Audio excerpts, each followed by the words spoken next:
Análisis de figuras geométricas en el plano cartesiano 1.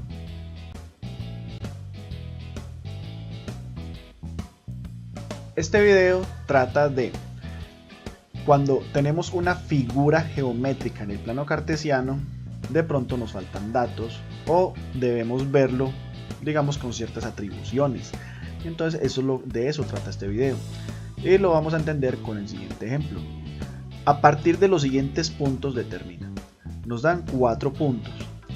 Primero, ubica los puntos en el plano cartesiano y une los puntos alfabéticamente y el punto D con el A.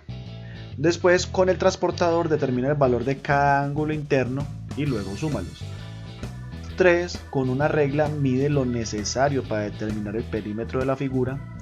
Y 4. Determina la medida de la superficie de la figura. ¿Para dónde vamos con esto? Ubicamos 4 puntos en el plano cartesiano, los unimos pues con líneas cada punto obviamente y obtenemos una figura. A esa figura, ¿qué hay que hacer? Determinar los ángulos internos en la pregunta 2, determinar el perímetro en la pregunta 3 y determinar la superficie, la medida de la superficie en la pregunta 4. Entonces iniciemos con la pregunta número 1.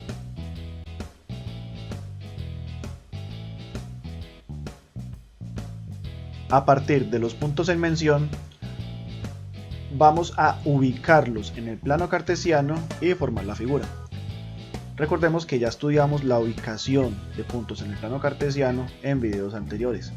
Entonces esto lo vamos a hacer fácil y rápido.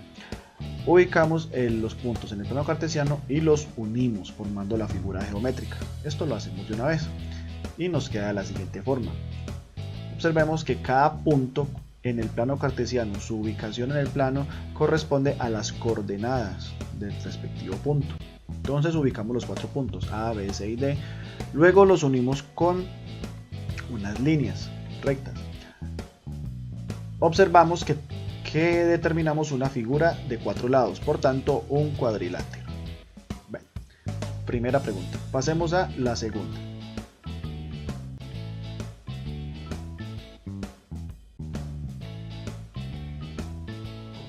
En la segunda pregunta nos piden determinar los ángulos internos de la figura.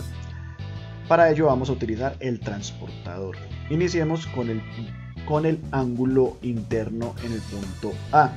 Entonces ubicamos nuestro transportador correctamente en el vértice A.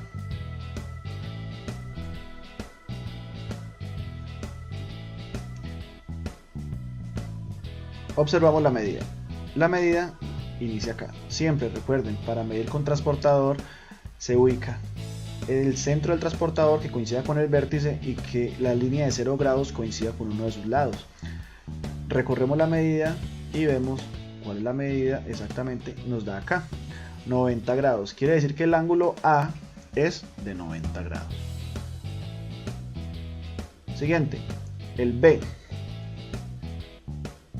Recuerden, centro del transportador en el vértice, un lado en que coincida con 0 y medimos donde corta el otro lado, también corta en 90 grados. Quiere decir que el ángulo B también es de 90.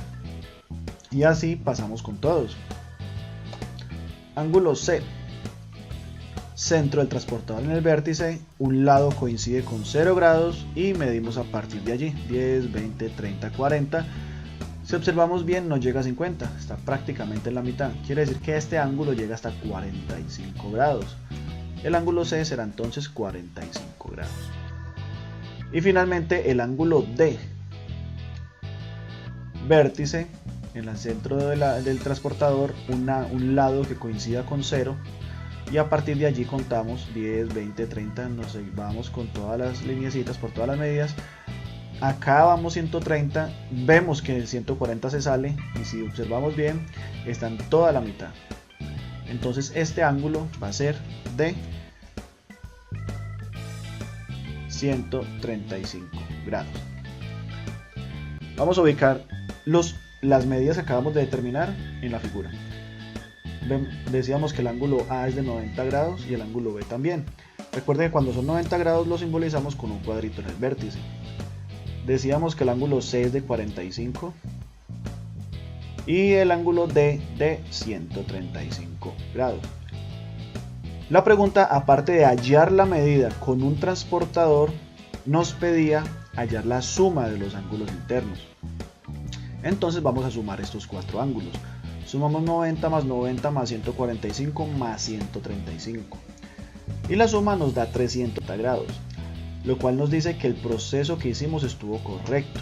¿Por qué? Porque 360 nos debía haber dado, o sea, estamos en lo correcto. ¿Por qué?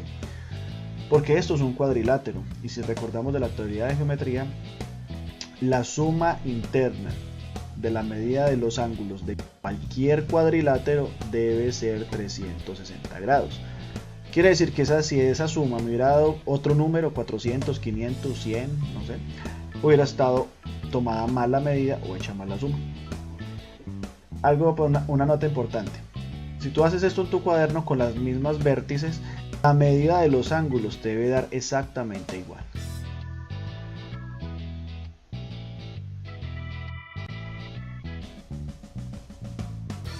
En la siguiente pregunta nos piden determinar el perímetro. Y recuerden que es el perímetro, es la suma de los lados. No me dan ninguna medida, pero ya tengo la figura en el plano cartesiano. ¿Cómo voy a hallar la medida? Sencillamente con una simple regla. Con una regla vamos a medir los lados, vamos a anotar pues la medida de cada lado y al final lo sumamos. En este caso habíamos dicho que para los ángulos, si lo hacías en un plano cartesiano en tu cuaderno, te iba a dar lo mismo, la medida del ángulo. Pero con la regla es diferente, pues obviamente en mi caso no lo estoy haciendo con las mismas cuadrículas que en un cuaderno normal, entonces seguramente te va a dar otro valor, pero es la misma metodología. Entonces vamos a medir los cuatro lados. Medimos cada lado y anotamos sus valores. Vemos que en este primer lado me da 10,4 centímetros y medimos cada uno de los lados. El segundo lado, que es el segmento BC, da 16,7 centímetros, parece ser el lado más largo. Segmento DC me da 14,7 centímetros. Y finalmente el segmento AD. En el segmento AD, un valor de 6,3 centímetros.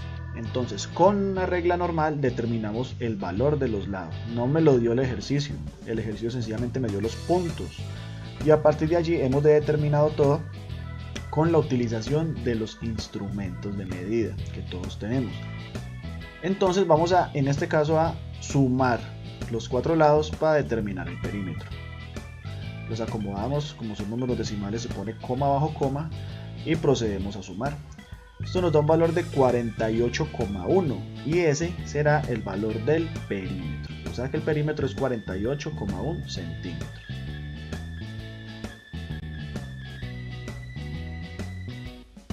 Finalmente nos resta determinar la superficie de la figura. ¿Y qué es la superficie? La medida de la superficie de una figura es sencillamente el área. Y sabemos que para determinar el área de una figura debemos estar completamente seguros de qué figura nos están hablando. Pues para ello vamos a hacer el siguiente análisis. Centremos nuestra atención en este lado, segmento AD, el segmento AB y el segmento BC.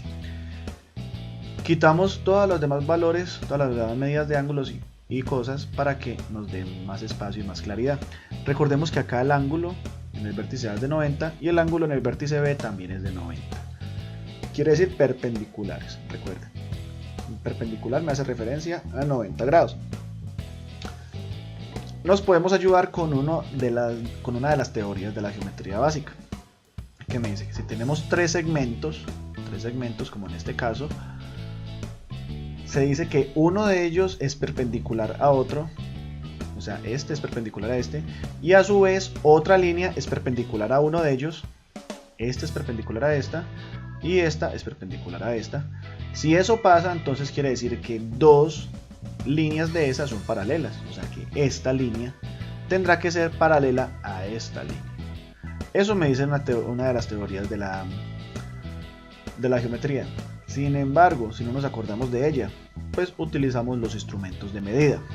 ¿Cómo? Hay formas con los instrumentos de medida para determinar si dos líneas son paralelas. Ponemos una regla a lo largo de uno de los lados que nos interesa determinar si es paralelo con otro. Ponemos otra regla que le sirva de apoyo. Y entonces la primera regla que teníamos la deslizamos hacia el lado que nos interesa. Entonces la deslizamos y lo importante es que vemos que, digamos, casan, o sea, están perfectamente alineadas. Por tanto, determinamos por dos métodos que estas dos líneas son paralelas. Ponemos de nuevo todas nuestras medidas. Habiendo determinado que estos dos lados son paralelos, concluimos entonces de que esto es un cuadrilátero que tiene un par de lados paralelos. Si recordamos, en videos anteriores estudiamos específicamente los cuadriláteros. Y si recordamos en ese video, los cuadriláteros que tienen un par de lados paralelos son trapecios. Quiere decir de que este es un trapecio. Y específicamente, como tiene ángulos de 90 grados, es un trapecio rectángulo. Como es un trapecio, vamos a utilizar la fórmula para el área del trapecio, que es base mayor más base menor sobre 2 por altura. Entonces, base mayor. Recordemos que las bases son los lados paralelos. Y ya sabemos que los lados paralelos son el segmento BC y el segmento AD. La base mayor entonces será 16,7 centímetros. Lo ponemos. Sumamos con base menor. Base menor será 6,3 centímetros. Lo dividimos entre 2 y lo multiplicamos por la altura, que será 10,4 centímetros. Este lado viene siendo la altura del trapecio. ¿Por qué? Porque este lado es perpendicular a las bases. Entonces sí es la altura. Recordemos que la base siempre debe ser perpendicular a la altura. Realizamos las operaciones. Primero sumamos, luego dividimos y posteriormente multiplicamos. Y nos da que el A de esta figura geométrica, que es un trapecio rectángulo, es de 119,6 centímetros cuadrados.